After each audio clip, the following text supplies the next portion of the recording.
Daniel Agapito here for Metal Rolls, and today I have the honor to be here interviewing Kaspar from Alkymist. If you guys don't know, Alkymist is this amazing doom band out of Denmark, and they'll be releasing their third album UnDerr this November on the 15th through Indisciplinarian Records. So, how are you, Kaspar? I'm doing just fine. How are you? I'm great as well, gearing up for the album release. Yeah, stoked to be here. So to start off the questions, your debut self-titled was critically acclaimed, and you guys got some pretty big gigs at the Spot Festival of that year and the Roskilde Festival 1 year later. And things were looking up for the release cycle of Sanctuary, but the pandemic unfortunately got in the way. What were the plans for the Sanctuary cycle? Well, I mean, we're just about getting ready to just sort of go for it and giving it all we got. I mean, we are four guys who just like live music and breathe music, and this was just our baby, the Sanctuary album, and we were ready to let it rip. And then, as you said, the pandemic hit, and we were just like stopped dead in our tracks. And we're talking about, I remember at that point we were talking about should we sort of postpone the album, and we were just like looking at each other and like we can't do that because it needs to be an organic process. It's like a moment in time. Every time there's an album out, it's a moment in time, and it's what we're working on at that moment, and we can't wait, you know. So we had to just let it out and see what happened. And then, yeah, as you know, like 2 years later, the pandemic was finally over. And but we had plans to go on tour, and we had plans to sort of just keep going. And how was it like to release an album during the pandemic? Were there any major differences compared to releasing an album in normal circumstances? Yeah, it was horrible. It was totally horrible. It was very solitary. It was very for the band. I think it was very lonely. The a big part of music for us is sort of sharing it with people, and not being able to do that and not being able to feel the response. I mean, I know a lot of people wrote and told us about how they dug the album and everything, but I mean, for me personally, that nothing beats going out there and playing live. And how are the recordings like for Under? I heard somewhere in the promo materials that there were some parts recorded in a basement. How was that? Yeah, well, actually, we recorded the whole album as a big pre-recording or pre-production. We have a studio facility, and so we sort of recorded it there, and then we took it to a big studio and recorded it once more. And yeah, so there's every time you record an album or a song, or like when you make a demo, you realize all the mistakes you make and all the stuff that works, and then you go with all the stuff that works and build on that, and new stuff comes along, and sort of when you have like one idea, it's usually like first idea maybe gets molded into a second idea, which get molded into a third idea, and then maybe down the line it's number seven that actually holds and comes on the album. So it's a pretty huge process. Yeah, and the materials I got from you guys, it said that there was a first version that you guys did, but you ended up scrapping it because it didn't have the ferocity and like Yeah, the weight you guys wanted. So exactly. that's basically it, right? Yeah. And in the 4 years you guys have been working on Under, they have been some very turbulent years to say the least for everyone. Yeah. Mhm. And a lot of stuff has happened in you guys' personal lives. Could you say some of that was reflected in the final product? Most definitely, yes. I mean, our Stefan, who is like the main songwriter and guitar player and producer, and like he has a lot of hats on. He broke his hand. He broke his hand like three different places. So it was a very severe injury. And I mean, he was afraid that he was never going to play again. So he had to sort of like start over and teach himself a different type of technique. And that reflects the songwriting as well. You know, this whole like climbing a mountain thing, musically speaking, for him anyway, to try and figure out what to do. You know. Yeah, I was gonna ask about Steven's Hand. So it was like a full band adaptation thing, right? It was not only something he had to mold No, no, his. no, no, no, no. I mean, we're all in it, you know, and we're all like, I think we're a band who we understand each other quite a lot, and we have like a vibe we get from each other, and when we write music, we write it for each other basically. So it's a very symbiotic thing when we make music. You guys have said that y'all have always demanded the best from yourselves, always like going all in. In these 4 years you've worked on UnDerr, are you proud of the result that's coming out? Yes, very much. I think it's one of the best albums I've ever been a part of, for me personally. If you had to describe the album and like the band's sound in general to someone that does not know you guys at all, how would you describe it? Uh, I would say it's sort of like a beastly monster sound. It's very heavy. It's very riffage. We the way we think of the music is that it has to be 3D. So there's like a base of it, like the core of it is the guitar sound and the bass sound, which are mixed together to sound like one together, and then sort of we build on top of that. And on this new album, we've tried to get it a lot more gritty and a lot more aggressive than the previous stuff. The previous stuff was more of a journey.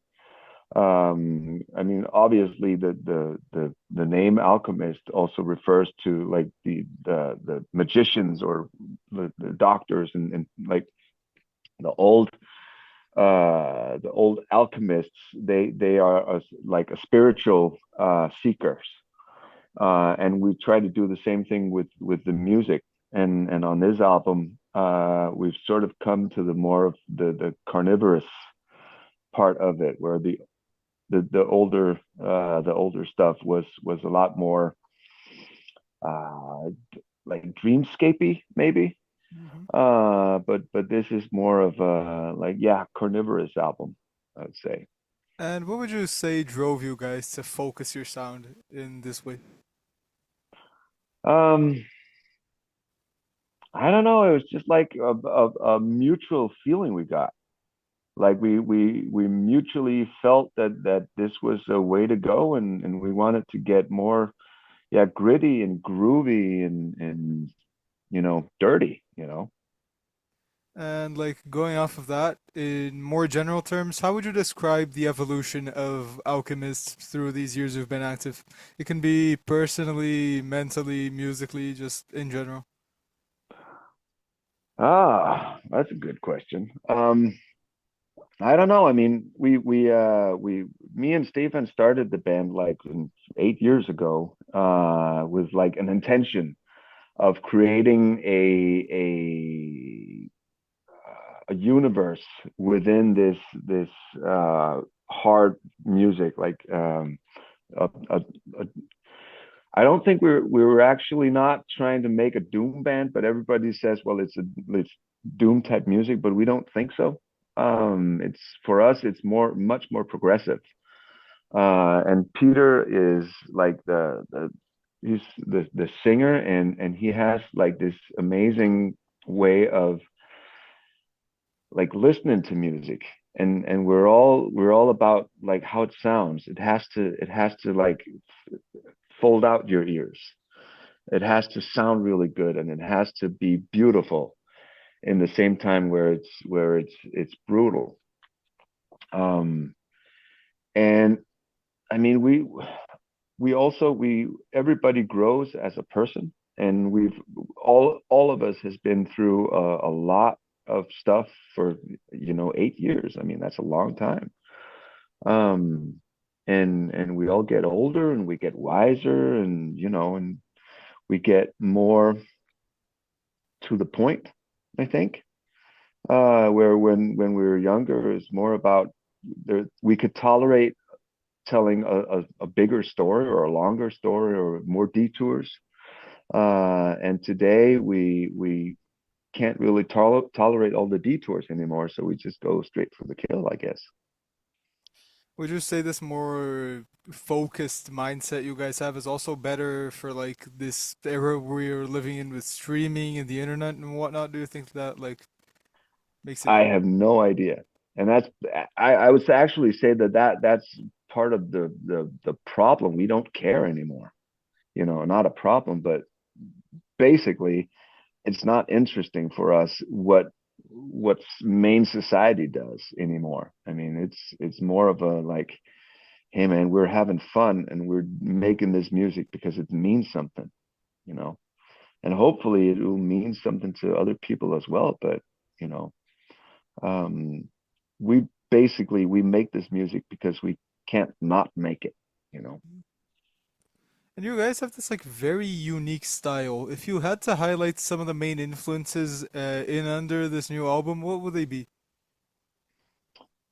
There's a lot. And it's some of the stuff is really also kind of weird, I guess. There's like this one band, a duo from Estonia, I think they are. They're called Talbot. They're very, very cool. And they have like this very unique sound. That's like for me anyway, that's basic. The main guy in that band is a bass player, and his bass sound is just like off this planet, you know. We've also been listening a lot to, I mean, Peter has been listening a lot to The Cure, and we also like Bloodbath from Sweden is also like one of our main. It's like, yeah, and Cannibal Corpse, some of their new stuff is also really cool, and yeah, it's kind of all over the place. We've also we've been looking. I mean, in Scandinavia, we look mostly towards Sweden. There's a lot of really, really good metal bands coming out of Sweden. Um, so yeah, like there's a whole like Stockholm scene over there, which is like a very groovy metal zone kind of town. So yeah, And between Sanctuary and Under, you guys had a change in lineup with the new drummer, Per. yeah, How did he fit into the equation? perfect, absolutely perfect. I mean, we were at a stale point with Philip, our old drummer, and he wanted to go a different way, and we wanted to go a different way, and when we had to go out and find a new drummer, we sort of just looked at each other, and we just like Pierre was at the top of our list, basically, and luckily he agreed. I mean, he is. He's a very, very interesting musician. I've known him for many, many years, and I've always been a huge fan. His technique is very, very special. He plays with a lot of heart, and a lot of like raw power. Um, and his drumming is very, very organic, in my opinion. He's one of the most um, inspiring drummers we have in Denmark. And how is the writing and ideating process like for you guys? Is it like evenly split between everyone? Everyone brings ideas and you guys boil it down into a final product? How's it like? It's Stephen is the main writer, and he has a house outside of the city, where he goes, and he has a small studio there, and he writes songs. And normally he will have he will have Peter in mind when he writes something, or me or Pia, or and he will have a like a demo ready, and he'll send it to Peter, and Peter will listen to it, and they will bounce back and forth a couple of times, and they do they the two of them do a demo together. And then usually at that point, I'm on board, and then Pierre is also on board, and we like make it in the studio, and then we go through the whole process of having it come from the digital plane to the analog plane, where we sort of play the real instruments on it, and then usually the legwork of it has been so thorough that it usually just works right off the bat. So that's a very, very pleasant way to work. There's a quote here which I found in the material that I received that I just found it to be incredible. I don't remember exactly from who it is, but it goes the as the following. You say that you live life forward, but understand it backwards. How would you say this fits into the lyrical themes you guys chose to explore with the new album? Well, I mean, it's Kierkegaard that said it actually, and it is understood as all the experience that you accumulate, you don't actually understand it until the end. So, and when you go back and look at, um,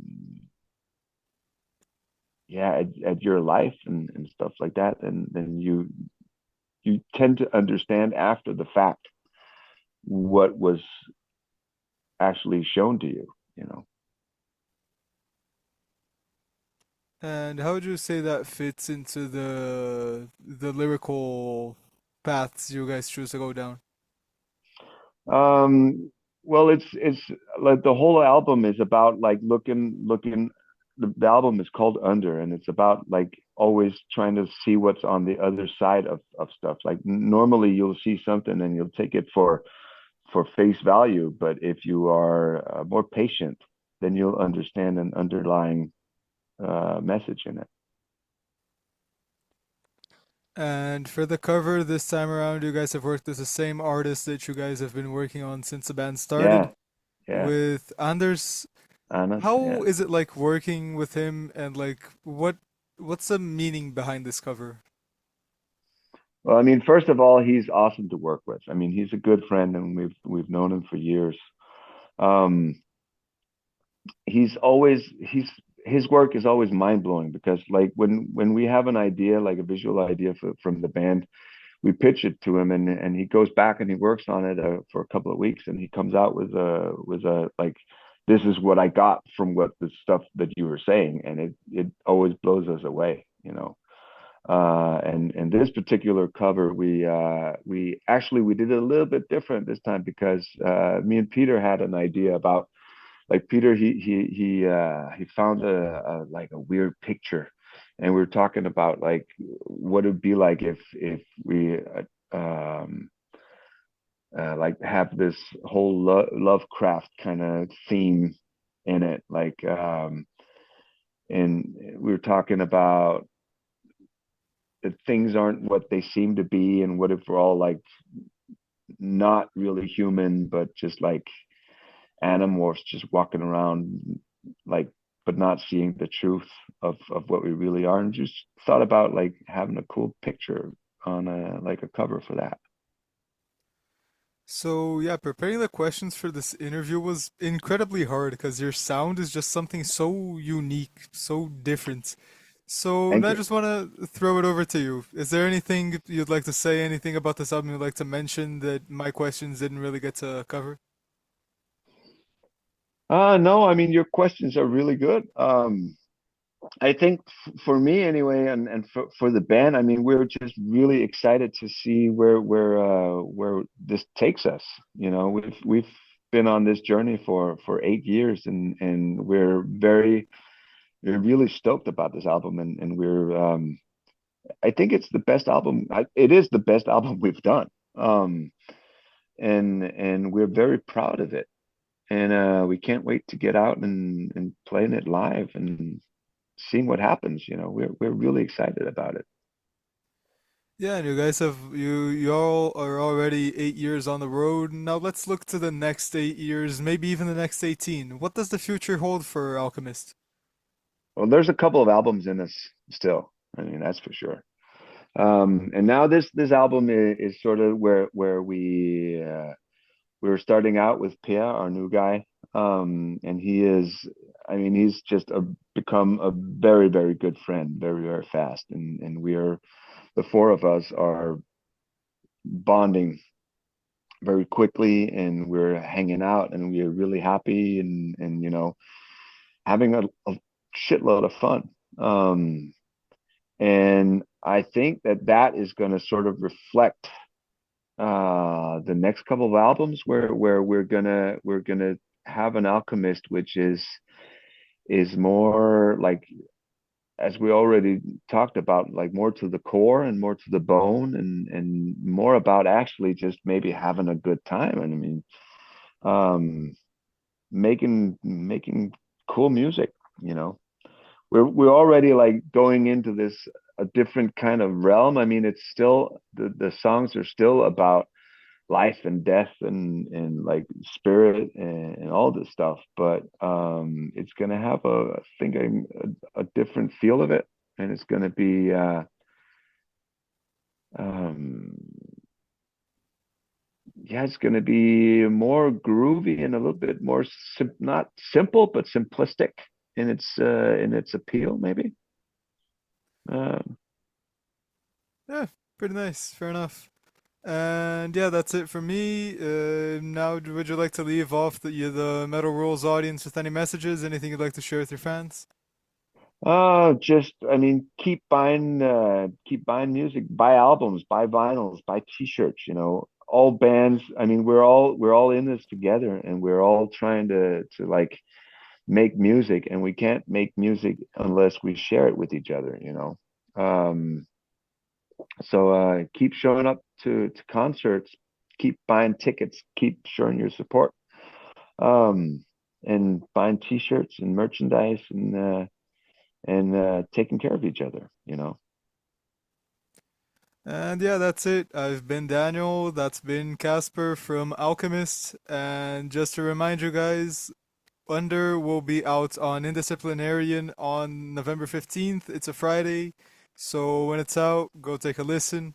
I'm already finishing up my review and it'll be up on the website on the 1st. Thank you so much for All watching. right, cool. Thank you.